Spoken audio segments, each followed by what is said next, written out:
Hello friends, good morning. কেমন আছো তোমরা সবাই? আশা করছি সবাই খুব ভালো আছো, সুস্থ আছো। আমিও খুব ভালো আছি। চলে এসেছি নতুন আরো একটা ভিডিও নিয়ে। বুঝেই গেছো কি করতে এসেছি। হ্যাঁ, অনেকদিন হয়ে গেছে যে তোমাদের সাথে আমি কোনো যোগা বা কোনো রকম কোনো ওয়ার্কআউট রুটিনের যে ভিডিও হয় কিছুই শেয়ার করিনি। তার কারণ হচ্ছে একটা, আগে করতাম না, সময় পেতাম না। আর এখন আমি রেগুলার বেসিসে জিম যাচ্ছি, তো জিমে গিয়ে ওয়ার্কআউট করা হয়ে যাচ্ছে। তার ছোট ছোট পার্টে রিলস বানিয়ে তোমাদের সাথে শেয়ার করছি আমি ওখানে কি কি করি না করি। বাড়িতে কিন্তু করা হয় না। আর আজকে এমনই একটা দিন যে আজকে আমি অফিস বাঙ্ক করেছি, সেটা আমার ভুলের জন্য যেতে পারিনি। আর যেহেতু অফিস বেরোয়নি সেই জন্য না আর আলাদা করে জিম যেতে আমার ইচ্ছে করছে না, মানে আর বাড়ি থেকে বেরোতে ইচ্ছে করছে না। বাড়ি জিম যাওয়ার জন্য ফের ফ্রেশ হও, রেডি হও, যাও, আবার ফেরত এখানেই আসো। তাই জন্য আজকে ভাবলাম যে তোমাদের সাথে আমি একটা ভিডিও শেয়ার করি। তার মধ্যে তোমাদেরকে জাস্ট করে দেখাবো যে আমি শুরুতে জিমে গিয়ে কি কি করি, কি কি এক্সারসাইজ আমার রুটিন আছে জিমে গিয়ে। ওখানে তো অনেক মেশিন পত্র রয়েছে, ডাম্বল রয়েছে, সবই ওখানে করি, তোমাদের সাথে শেয়ারও করেছি আমি। আবার এমনও কিছু আছে যেগুলো আমি করি না, আমার জন্য ক্ষতিকর। যেমন আমার নি পেন হয়, নি পেনের জন্য স্কোয়াট মারা, জাম্পিং করা বন্ধ আমার, আমি ওগুলো করি না। কারণ স্কোয়াট আর জাম্পিং করলে আমার নিতে প্রেসার পড়ছে আর নি পেন প্রচন্ড পরিমাণে বেড়ে যাচ্ছে, তো ওগুলোকে আমি বাদ দিয়েছি। তো আমি হালকা ফুলকা খুবই ব্যায়াম করি, খুব বেশি ওভার ওয়েট নিয়ে করি না। বা যাই হোক, তোমাদের সাথে শেয়ার করবো সবটা। তো আজকে ভাবলাম চলো জিম যেহেতু যাওয়া হচ্ছে না, বাড়িতেই করি। বাট বাড়িতে হয়ে গেছে স্পেসের অভাব, আমার ঘরে না ফার্নিচার এত বেশি ভরে গেছে যে ফাঁকা জায়গা আমি পাই না। তো এইখানে একটুখানি জায়গা রয়েছে, তার মধ্যে করছি। আর আজকে ক্যামেরাটা চলে গেছে আমার বিছানার ওপরে। বিছানার ওপরে না দিলে না আমি ঠিক আমার পজিশনিংটা ঠিক আসছিল না। যাই হোক, ওই জন্য ক্যামেরাটা একটু ডাউন, হয়তো একটু অন্যরকম লাগছে দেখতে, বাট আমাকে পুরোটা দেখা যাচ্ছে। তো চলো ভিডিওটা স্টার্ট করছি। সব থেকে আগে জিমে গিয়ে যেটা করি সেটা হচ্ছে আমি আমার স্ট্রেচিং গুলো করি। ওরা বলে প্রথমে ওয়ার্ম আপ এক্সারসাইজ করতে। ওয়ার্ম আপ এক্সারসাইজের মধ্যে অনেক কিছুই আছে, তো আমার ওগুলো বাদই গেছে, অনেকটা বললাম। তো আজকে জাস্ট আমি তোমাদের সাথে সেটাই শেয়ার করছি। দেখো, এইভাবে প্রথমে হ্যান্ড রোটেশন করি, ক্লক ওয়াইজ 10 বার, হয়ে গেলে অ্যান্টি ক্লক ওয়াইজ 10 বার, এইভাবে করি। হয়তো আমি কিছু ভুলভাল বলতে পারি, সরি, সেটা একটুখানি ভুল ত্রুটি মার্জনা করো, আমি অত এক্সপার্ট নই এসব লাইনে। ওকে, দেন এইভাবে 4 5 6 7 8 9 10 ক্লক, দেন অ্যান্টি ক্লক 2 3 4 5 6 7 8 9 10। এবার অপোজিট হ্যান্ড 1 2 3 4 5 6 7 8 9 10 1 2 3 4 5 6 7 8 9 10। ওকে, নাও এইভাবে একটা স্ট্রেচিং করি আমি।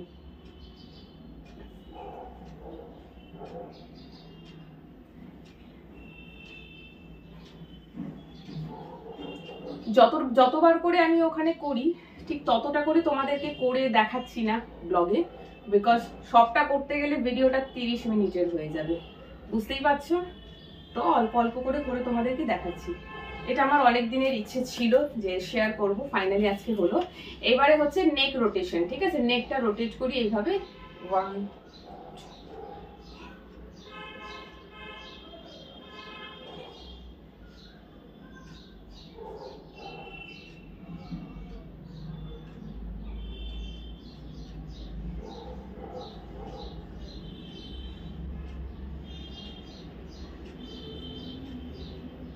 10। ওকে, এটা করার পরে না মাথাটা ঘুরে আমার। যাই হোক, নাও এইভাবে দাঁড়িয়ে 1 2 3 4, এটা কোমরের জন্য 5 6 7 8 9 10। okay, now opposite 1 2 3 4 5 6 7 8 9 10। okay, এইবারে আমি একটা ব্যান্ড ইউজ করব, রাবার ব্যান্ড, যেটাকে আমরা বলে থাকি থেরা ব্যান্ড। থেরা কোম্পানির ব্যান্ড হলে থেরা ব্যান্ড বলি আমরা। আমি একটা স্ট্রেচিং করি, দুটো স্ট্রেচিং তোমাদেরকে দেখাবো। এটা আমার বাড়িতেই ছিল, ঠিক আছে। এইভাবে পা ফাঁক করে দাঁড়িয়ে এইভাবে পেছনে যাবে 1 2, এটা স্ট্রেচ হচ্ছে না। হ্যাঁ, এবার হবে। ওকে, ওখানে এই ধরনের ব্যান্ড আছে রাখা, এই যে 2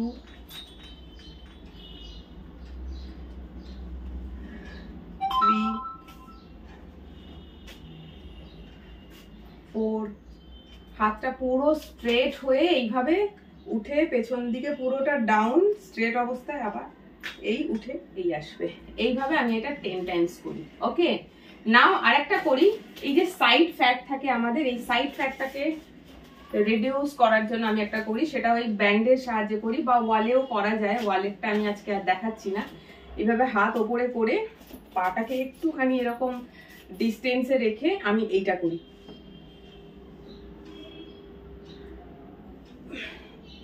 ওয়ান,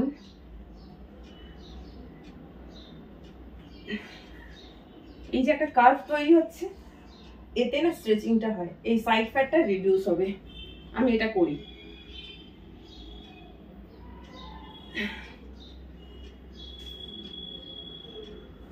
তো কম কমই তোমাদেরকে করে দেখাচ্ছি, সবটা করতে গেলে কিন্তু অনেকটাই দেরি হয়ে যাবে, আর ভিডিওটা হয়ে যাবে অনেক বড়। তো মোটামুটি এটা তোমাদেরকে দেখালাম। এরপর আমি আর দুটো জিনিস করব, সেটা হচ্ছে ওটাকে কি বলে, নামটাই ভুলে যাচ্ছি, মাউন্টেন ক্লাইম্বার্স আর প্ল্যাঙ্ক। এই দুটো জিনিস করব। তো তার জন্য আমাকে একটুখানি ক্যামেরা পজিশনটা চেঞ্জ করতে হবে। যোগা ম্যাট ছিল বাড়িতে, যখন আমি এক্সারসাইজের ভিডিও করতাম তখন এটা কিনেছিলাম, বাট তারপর এক্সারসাইজ করা হয়নি, এটা আন্ডারগ্রাউন্ড হয়ে গেছিল পুরো। তো আবার এটাকে বেড টের করে পরিষ্কার করে রেডি করলাম, আজকেই করলাম এটা, কারণ ম্যাট না হলে করাটা পসিবল না। তো চলো স্টার্ট করছি।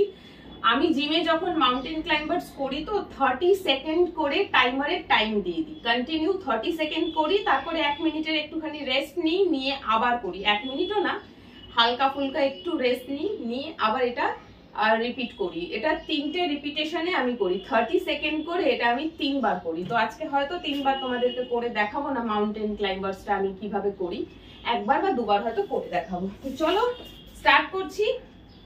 আর আমি কোনো কাউন্টিং করব না, তোমরা হয়তো সাউন্ডটা শুনতে পারবে এখানটা, এটা ফুল সাউন্ড করে রাখলাম।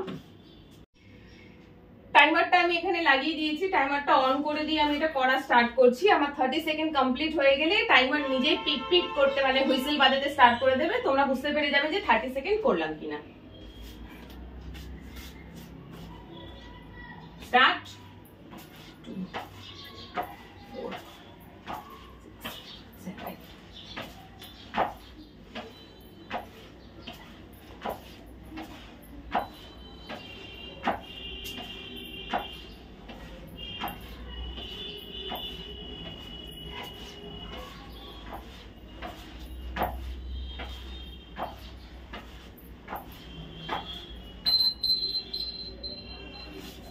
চলো।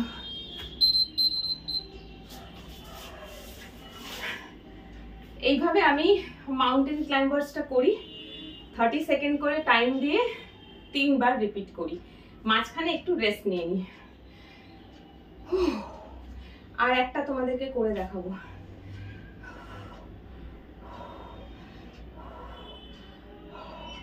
ফ্যান বন্ধ করে রেখেছি তো তাই জন্য প্রচন্ড গরম হচ্ছে। তোমরা বলো না সোয়েটিং এর ভিডিও দেখতে চাও, তো প্রচন্ড ভাবে এখন আমার সোয়েটিং হচ্ছে। আমি জানি না কতটা তোমরা দেখতে পাচ্ছ, শেষে তোমাদেরকে দেখাবো। চলো এইবারে আমি করব প্ল্যাঙ্ক। আমি প্ল্যাঙ্ক মোটামুটি চেষ্টা করি 1 মিনিটের করার। 1 মিনিট, ঠিক আছে। যেদিনকে কন্টিনিউ 1 মিনিট না পারি সেই দিনকে আমি 30 সেকেন্ড করে 3টে রিপিটেশন করি, মানে 30 সেকেন্ড হয়ে গেলে একটু রেস্ট, তারপরে আবার এইভাবে আরো দুবার। আর যেদিনকে পারি পুরো পাক্কা 1 মিনিট করি, কারণ বলে প্ল্যাঙ্ক মিনিমাম 1 মিনিট তো করাই উচিত। আর প্ল্যাঙ্ক হচ্ছে এমন একটা ব্যায়াম যেটা করলে রেগুলার 1 মিনিট করে পুরো বডির ফ্যাট রিডিউস হতে হেল্প করে। প্রচন্ড কষ্ট হয় করতে, বাট যদি কষ্ট করে এটা করা যায় তো পুরো বডির ফ্যাট প্রত্যেকটা পার্ট থেকে রিডিউস হয়। আলাদা আলাদাভাবে হাতের, পায়ের, পেটের, কোমরের করার দরকার পড়ে না। বাট প্ল্যাঙ্কটা সবাই করতে পারে না। খুব ভারী শরীর হলে তো যেভাবে প্ল্যাঙ্ক আমি এখন করব তাদের পক্ষে পসিবল হয় না। হাই প্ল্যাঙ্কটা ইজি হয় একটু, হাই প্ল্যাঙ্ক থেকে তখন এই মিডল প্ল্যাঙ্কটা করতে হয়। তো তোমাদেরকে আমি টাইমটা একটু দেখিয়ে দিই, তোমরা হয়তো ভাববে মিথ্যে বলছি। এই দেখো, এই যে 1 মিনিটের টাইম দিয়েছি আমি, এবারে টাইমারটা অন করে দিয়ে প্ল্যাঙ্ক স্টার্ট করছি। এটাই হচ্ছে আজকের লাস্ট।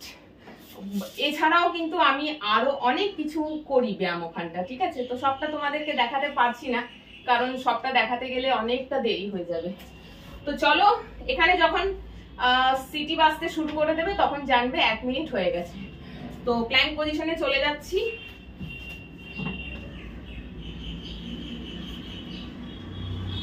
আমি কিন্তু হাই প্ল্যাঙ্ক করি না, ঠিক আছে? স্টার্ট।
ডান।